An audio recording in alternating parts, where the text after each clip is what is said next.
My name is Janne Jaaskelainen, and I'm a Finnish artist. I sculpt and paint. And currently I live in Espoo, Finland. I really have been involved with visual arts from a very young age. As long as I remember, I like to draw and also tried a bit of painting. Yeah, it was something that kind of stuck with me through all ages when I was a kid. I never attended a school for arts. There weren't really, I wasn't aware of any options, and you didn't have the internet so you could search social media for things like that. It was only when I was around, let's say 17, 18, that I discovered some online forums for art that, I was always very interested in the technical aspect. I wanted to really learn to draw well, but I couldn't really force myself to do that from books, and I didn't have anybody around me that could teach me. And so I was looking at works by old masters and such, but the information wasn't really trickling down this far from there. So when I was around 17, 18, I discovered some online art forums that were mainly for illustration and concept art for computer games, movies and such. And there were plenty of artists there that were kind of openly discussing the more technical aspects of it. So I really got enthusiastic about it. Because of course, when you're a kid, you're into games, comic books, films, whatever. So even the subject matter kind of worked then, maybe less nowadays, but still. And through there, after a couple of years of just drawing and painting every day and sending some of my work online and talking about it with different people and really observing professionals kind of share their work and talk about it. Then I discovered somewhere in there a suggestion that, that actually there are schools in Florence in Italy, where you could learn this stuff. And it took me maybe about a year after that, but I booked a ticket and I went to Italy for a few days, went to see the schools there. And of course, yeah, like when you're around 20 and I'm from a country that doesn't have much art around, and you come to Italy and you see all the sculptures on the streets and go to all the museums, and then you see the schools with all the amazing work that the students were doing. And I thought like, wow, you can learn this. And I immediately applied and got in. And then I moved to Italy, I think in 2007. I had just turned 21 at the time, and I started my studies as my formal art studies then at the Angel Academy of Art in Florence. It got a lot more rigorous, every day, even during the weekends, working many hours, like 8 hours a day. I think I was enrolled at the Angel Academy for 2 years, a bit less than 2 years. And I was going to start studying painting, like we had done all the drawing stuff, but I felt like I needed to study drawing even more to really master it. So I switched schools and I kind of started over at the Florence Academy of Art then, I think in 2009. I've been involved with Florence Academy for quite a long time. I graduated in 2012 from the painting program. Then I did even some sculpture. Then I was an assistant instructor for the couple last years of my study. Yeah, after I graduated as a painter, I was thinking I was going to leave Florence, and maybe I would have, this was in 2012, so I thought maybe I would have a chance to learn a bit of sculpture before leaving Italy, because I'm sure as hell not going to be learning that back at home, because the school had an amazing sculpture program run by Robert Bowden then, and I thought that would be my last year in Florence, but during that time, the school offered me actually a job. And I said yes to it. So I ended up staying many more years after that, altogether almost 10 years in Florence, studying, teaching, and making my own art. So it was a very intense experience, this kind of a bubble where art was the only thing that existed. And the thing that really drove me through all those years was I kind of knew that I would have to stay for a bit longer than just one degree. Because when I first arrived, I saw all the really large scale public works, sculpture, painting, all these things. And I kind of had this realization that this is what I want to do, but nobody was doing it around me. Like, even my teachers, they were painting some larger scale works, but nothing huge, using imagination necessary. They were working from life mostly. And even the largest paintings, you could fit them in a room. And I was really interested in the stuff I saw in the churches, beauty and the harmony and just the scale and emotion and all the twisted bodies and all that. It just just had a huge kind of wow factor. And it was something I wanted to do, but I realized it would take me a while to learn all the skills since there wasn't really a person around that was doing that. So I studied at a couple of schools, and I, tried to teach all the things that I felt like I had to learn. Like, I was really lucky to be able to teach some courses at the Florence Academy. I think that one of the best things that ever happened to me was that I met Daniel Graves there. Apart from being an excellent teacher, he had this thing that he would really let people grow to their strengths and allow them to share that with the school or with the community. So if I offered him, like, I would like to do a course on composition, like composing larger paintings, like, could I do it with the students at the school? That we could do it in the evenings or weekends or whatever. And he was always saying yes to those things, very supportive. So I got to run the anatomy program for a couple of years. So during 10 years, I was able to kind of teach drawing, teach painting, teach anatomy, composition, do all my studies at a couple of schools, learn a bit of sculpture, and just be around that kind of magnificent art for such a long time. And I was even thinking of staying in Italy. And then it kind of hit me at some point that, wow, I think I've learned the things I need. I've gotten some experience working, being in a professional life, and that I have to leave. I've seen too many generations of best friends leave, and it's my time. And even in my teaching, I felt like the things that I was the most passionate about and trying to share to the students were maybe really the things that I had to do. I was really enthusiastic about large scale work, working from imagination. And even though they're great, they're not everybody's cup of tea. And of course, the students need to go through the basic stuff first. And I felt I was kind of preaching to other people what I should be doing. I planned this large project that I had wanted to do for a long time. I did all the work that I could for it in Florence. And then I came to Finland to kind of paint it. That was 4 years ago, pretty much today.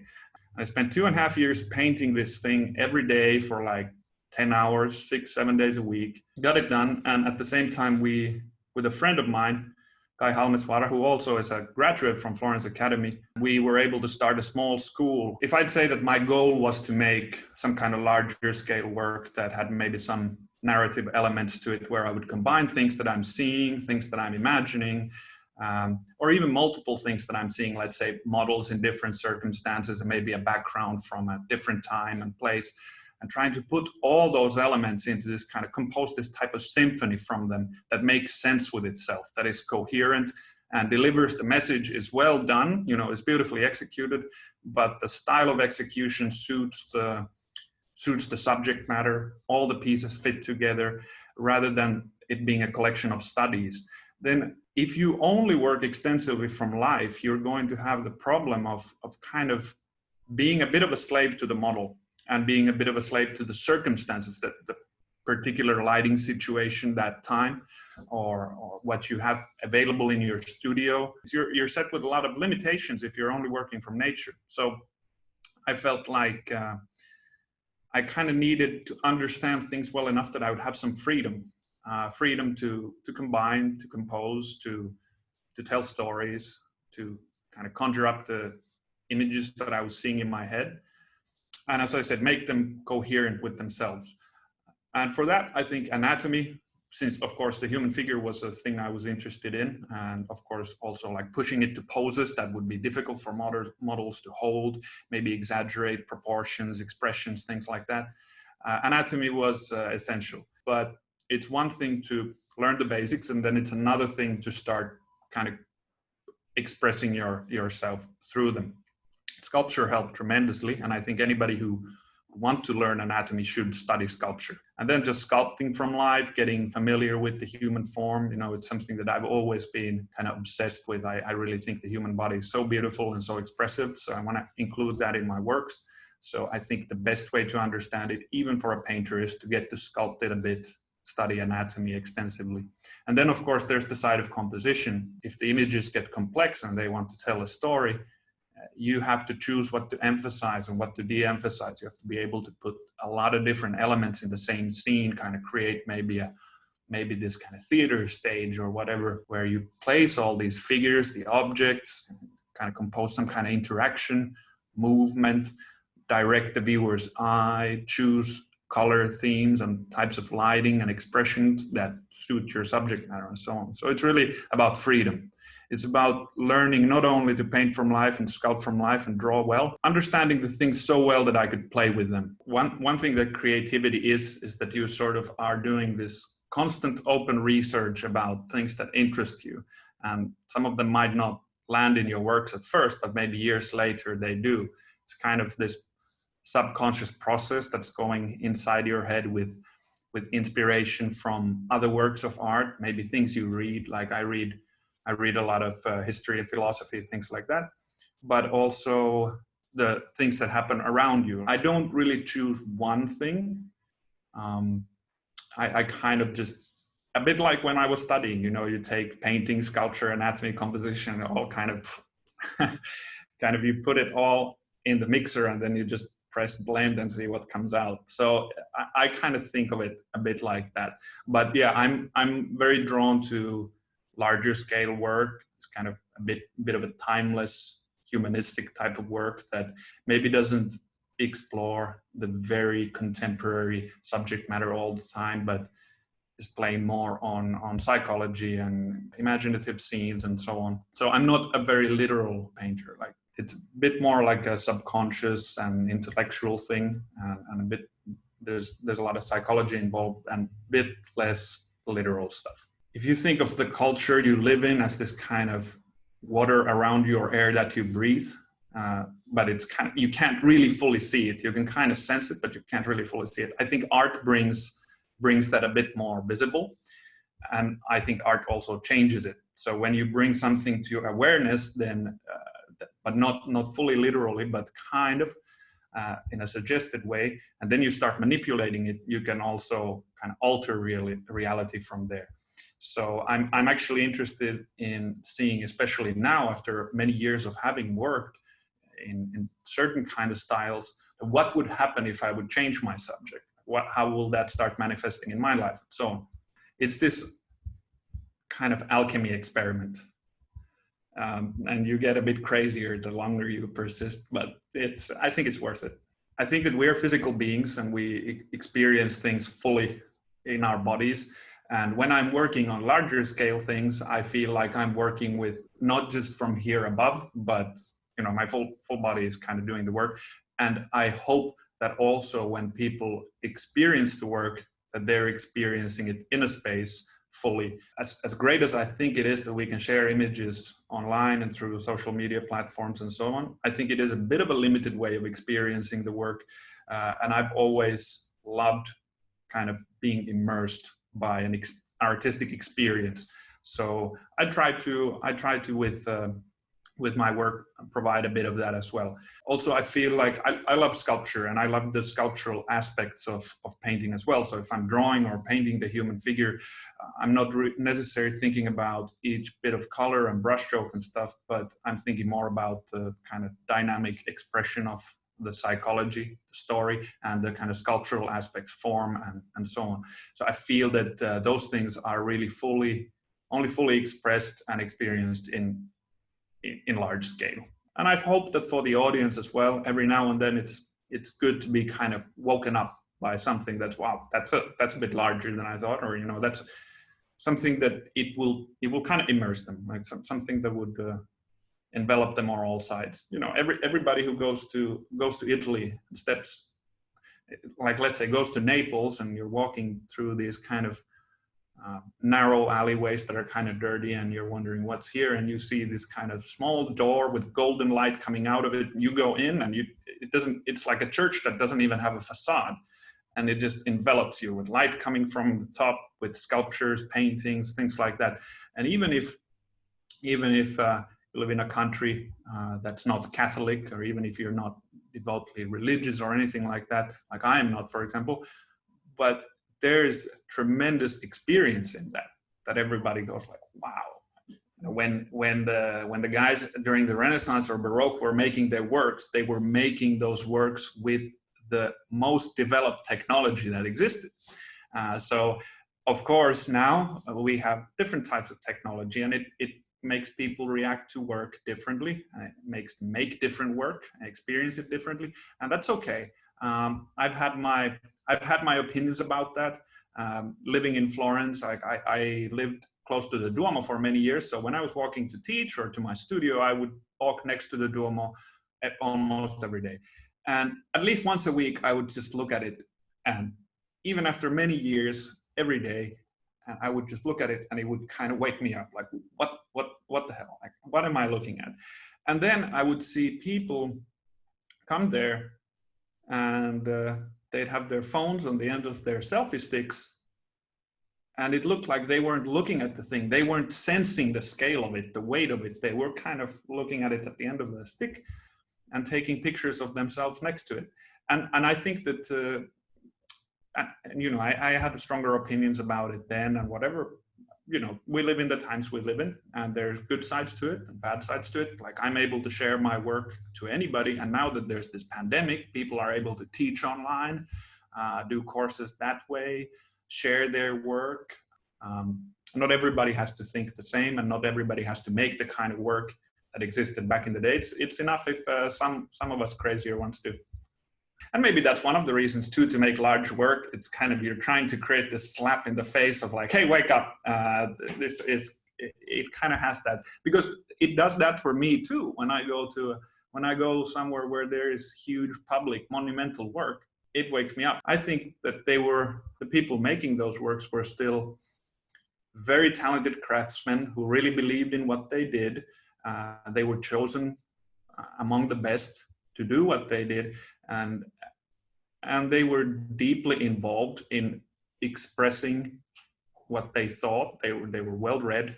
They were trying to study the philosophies that were kind of the front edge then, and there's a lot of just beautiful human stuff in it that has nothing to do with the time it was made in. I definitely respect that a lot. So it's nice to see stuff that it's done with a lot of time. You know, people could spend years or decades on making these things, and they really believed in them and they wanted to make them the best. And they were working often in large teams too. That's hard to beat. That's really hard to beat.